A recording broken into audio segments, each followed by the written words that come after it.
Hi everyone, I'm going to be teaching you how to graph quadratic or parabolic functions. So, parabolic function, the parent function of it is f of x equals x squared. And to graph it, all we have to do is plug and chug. So, negative 3 squared is going to be 9. Negative 2 squared is 4. Negative 1 squared is 1. 0 squared is 0.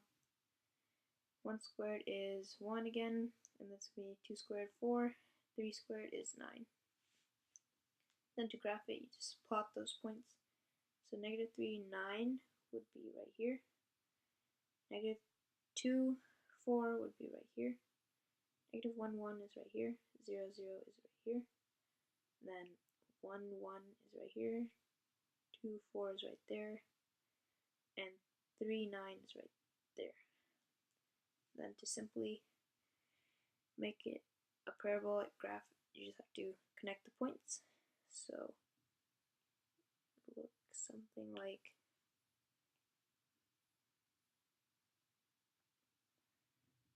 let me just do it better.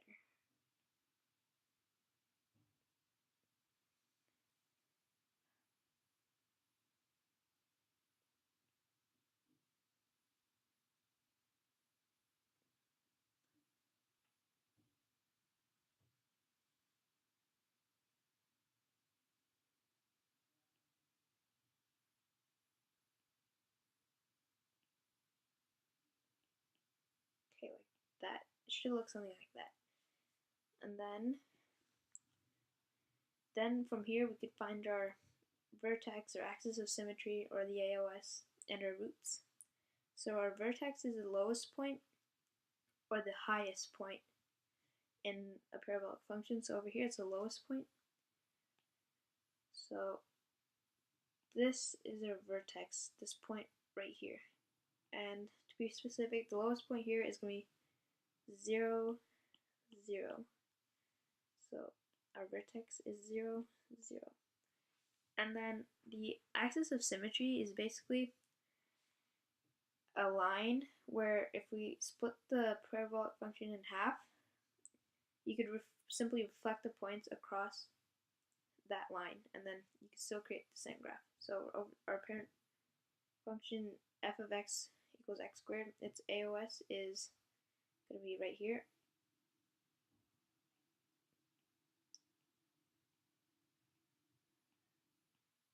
So on.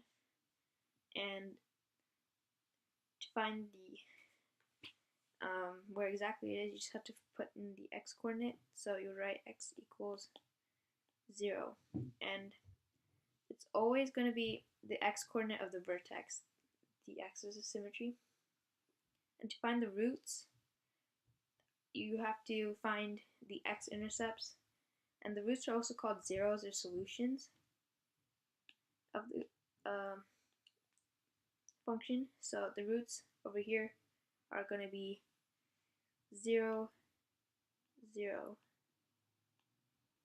since it's the only coordinate that touches the x-axis. Okay, now on to the next function. So this function is actually in standard form, and it has an a value, a b value, and a c value. And you can tell this is the a value. It's the coefficient of x squared. The b value is the coefficient of x, and the c value is basically the y-intercept, which is right here. So, and you need these to find out the vertex only when it's a standard form, so because you can't tell right now what the vertex is. So to find out, you need to use the formula negative b over 2a, and that would give you the x coordinate of the vertex. And then once you get the x coordinate, you can simply just plug it back in to the function to find the y coordinate. To do it on this one, it's going to be the b value in this function is going to be 1, I mean, it's negative 1, but the negatives cancel out, so because it's negative b. And then 2a, since coefficient of is 1 for a, it's just going to be 2 times 1 is 2. So x equals 1 half. And then from there, we just plug it back to the function. So 1 half squared is going to be 1/4 minus 1 half minus 12. So that's going to be 1/4 minus 2/4 minus 24 over 2. And that's going to be negative 25 over 2, which is going to simplify to negative 12.5. So your vertex is now going to be 1 half negative 12.5 or negative 12 and a half. And then from that you can get your axis of symmetry, which is x equals 1 half. And to get your roots, you simply have to factor after setting the function equal to 0. So if we erase this, you have to just factor it, so that'll be 1 and 1, that's going to be 4 and 3, and then that's going to be negative, because it's negative 12. So your factors are x minus 4 and x plus 3. And then what you do is you find the value of x, which will make this turn to 0. So when 0 multiplied by that factor automatically becomes 0, which makes it 0. So then x equals, for the roots, 4 and negative 3. So with this information, that's pretty much all you need to graph the function. So the vertex is 1 half negative 12.5, which is right here. And then the roots are at 4 and negative 3, right here, right here. And then we can just put a graph, a point in the middle just for accuracy. So if we plug anything in, such as negative 2, you could just reflect on the other side. So negative 2 squared is 4, and then plus 2 minus 12 equals 6 minus 12 equals minus negative 6. So negative 2, negative 6. That reflects onto the other side as well, so that's going to be right here. So then if you graph the function, it should look like this.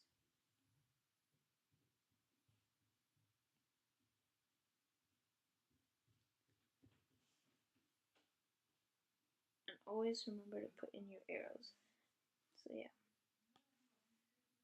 right here,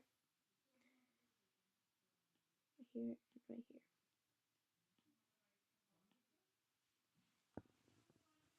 Now for the next function. So this one is in vertex form, and this is because the vertex is given to you in this function. So this would be your h value, this is your k value, and remember h is your x value of your vertex, and the k value is your y value of the vertex. This is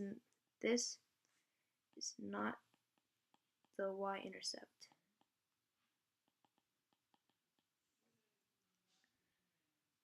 So, and this is actually, so your h value is going to be 5, not negative 5, because this is a translation to the right, if you know your translations. So to the right would make it positive, so it's going to be 5, negative 2. And then from there we can find the axis of symmetry, so that's going to become x equals 5. And now this is the complicated part. From here you can't simply just factor it. What you're going to have to do is you're going to have to square the terms in the parentheses, and then you're going to have to distribute the 2 and then subtract 2. So what you have to do is basically it's going to look like this. So it's going to be 0 equals 2 times x minus 5 times x minus 5 minus 2, and then it's going to be 0 equals 2 times x squared minus 10x plus 25 minus 2, and this is going to be 0 equals 2x squared minus 20x plus 48. And then what you have to do is you have to factor it again, so, or you can use quadratic formula, but factoring is usually faster. And so this would become 1, 2, this would be 6 and 8, and then negative, and then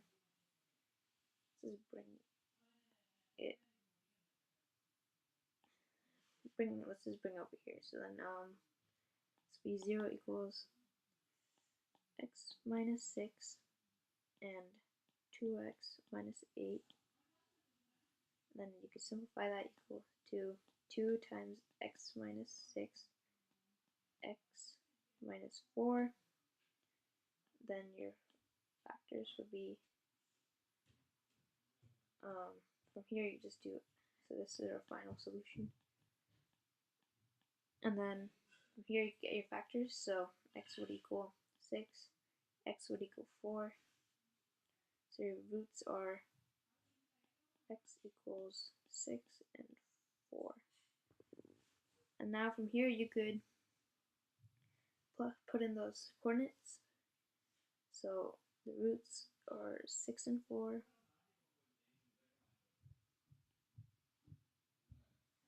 And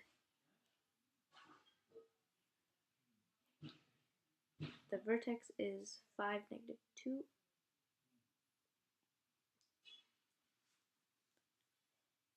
Then you can plug in another point for better accuracy. So let's plug in 3. 3 would be 2 times 3 minus 5 squared minus 2. And then it would be y equals 2 times negative 2 squared minus 2. And that would be y equals 2 times 4 minus 2, which is 6. So then it's going to be 3, 6 as one of the coordinates. And since we could reflect across the AOS, that would also make 7, 6 a coordinate.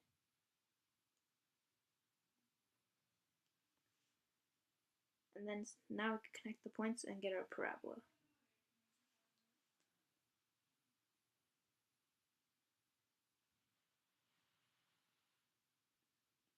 And again, always remember to put in your arrows.